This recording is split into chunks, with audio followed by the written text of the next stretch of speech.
Hello, hello, my pups. How are we doing? Because I got my shit rocked. And now I'm not talking like rocket-propelled grenade. I'm talking like my shit was rocked. I was shaking like a can of fizzy soda. And let me tell you, I popped like one. Fart Booty says, I look nice today. Thank you, Fart Booty. I know you got really high standards for how you know, present yourself. Man's cranking that thermite pack.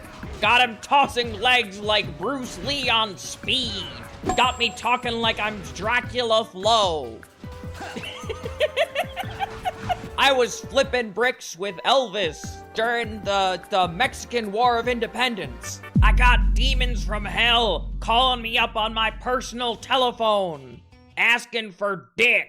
They don't know I ain't got none. Breaking out the strap for the demon. Good. New drinking game, take a shot every time Kath makes a Looney Tune noise. Come on, I don't make Looney Tune noises that often. I'm fine. Ow! Imagine, dude, imagine a model where it's just got white hair because it's my winter coat. Think about it. Think about it. Doesn't beat the Boss Wolf. Storm Gundam, I don't know how to tell you this. I am Boss Wolf regardless of my hair color. This is me at you right now, okay? Are you aware? Listen, it's an archetype for a reason. It's because they're bad bitches. Hello, meta moth lover. How are you? What do you love more, moths or metas? Moths. Yeah, that's what I was expecting there. Have I met a moth girl before? I think my only interaction with a moth girl is that one doujin of the really insane moth girl. I gotta be honest with you. What do you mean, huh? What do you mean, huh? Also, yes, I think Moth Lover, I fear that you probably know better than anyone else what doujin I'm talking about. I'm a category 1 knower of things. People make references that they have no idea of that I would ever understand. And then I understand. The God hand implies the existence of God legs, thighs, or tits. Dean, you can just say me. You don't have to be so vague posty about it. I woke up with a boner, boner. I woke up with a boner, boner. I woke up with a boner, boner. I woke up with a boner. Let me tell you about something about game design, right? Ma'am? There's something to be said about a voiceless, like opinionless character still meaning something, right? Because the player is going to attribute meaning to them regardless, right? Either through, you know, projecting themselves onto the character or through just like, you know, the way that they were playing it. Gordon Freeman, for example. No, that's a great example, right? Actions speak louder than words. Yeah, for sure, for sure. It's about projection, right? It's you're not, there's an assumed meaning there. Have you ever checked out Ace Combat X? Is that the MMO one? Or I guess, I don't know, is MMO the right word for it? Infinity is the MMO. Okay.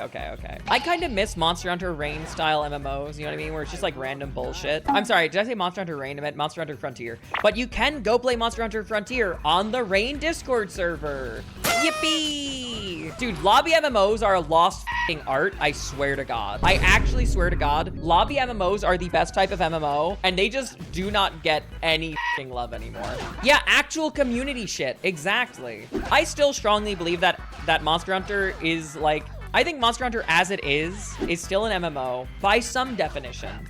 Even though it's an entirely single player game, it still has a lot of the gameplay contrivances of an MMO, right? But yeah, the MMO DNA is very strong in Monster Hunter. It definitely was based on lobby MMOs, you know, and the whole fact that grinding is so important. But yeah, I strongly believe that a lot of games would actually be improved by MMO mechanic. Now, I understand why Monster Hunter doesn't do it because it's adding complexity for no need, right? It's better to have it be an always offline game with online features. But I do strongly think that like presenting something as an MMO matters a lot, right? There's like a question of, do you gain value out of it being an MMO versus do you lose something from a development side for it being an MMO, right? You get what I mean? Because you do not always gain for being an MMO. You do have increased mechanical complexity, or at least not mechanical complexity, but coding complexity. So it's kind of worth asking for what purpose. And really the purpose is with Monster Hunter is just making a very, very, very dedicated community. Because Monster Hunter is already a game that thrives on a dedicated community. You wish that Anthem got the revamp that it was promised? I mean, that's actually a great example of a game that would have been a lobby-based MMO. See, I think a lot of lobby-based MMOs have been replaced with like Destiny and Warframe, which by some definition are lobby MMOs, but not in any actual definition. Presentation matters a lot, and I think the fact that Japanese games have a very anime-slanted presentation affects the way that the people play them very significantly. They turned MMOs into Gooner games. F me, you're right. You're actually right, Zeph. That's crazy. See, because the thing is, I am not a f***ing MMO hater at all. I f***ing like MMOs. Weren't MMOs already Gooner games? Yes, but no. Yes, but no, because MMOs generally are quote-unquote Gooner games by my definition, mostly because they involve a lot of time being spent, but also a lot of the time spent in an MMO is spent socializing, right? The purpose is not to eat your time, but to give you a space to exist doing a task with someone else, right? And there is a difference between that and a game that wants you to be alone and not socializing in its core gameplay patterns. But alone and not socializing is your most comfortable state. Yes, Master Blasting. I'm not saying that being alone and not socializing is a bad thing. You're allowed to want to be in your own space. That's good. You're allowed to do that. I guess what I'm trying to say here is that, like, I think there is value in being alone and not socializing. But if you are doing that, you should not be beholden to some grinding god that says, spend all your time grinding my fucking game. Do you know that one meme that's like, play my Warhammer game of whimsy and fun? Yes, Mr. Games Workshop, $1,000. No, Mr. Games Workshop. It's like, play my single-player MMO of whimsy and wonder. Yes, Mr. Game Developer, 1,000 hours. No, Mr. Game Developer. Or no, like 10,000 hours, more like it, right?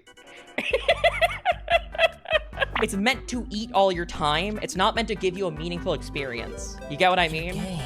It's just meant to make you go on the content mill and play the game forever, right?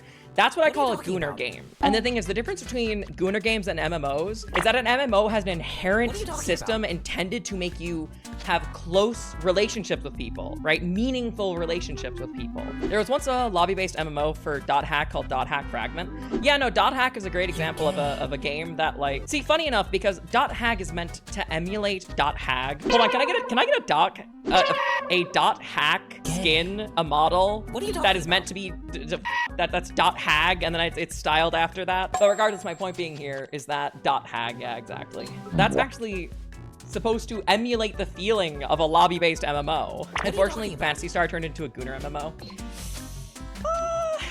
I get what you mean. I do get what you mean. Nowadays, MMOs are purely retention-based. They're not really experience-based, which means that the actual feeling of an MMO is greatly detracted. I was actually kind of interested in playing Atlas, actually, because it's very, very, very based on old lobby MMOs. Oh,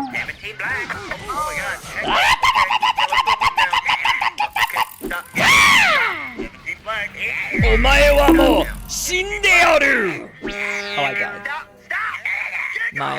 My taunt didn't work.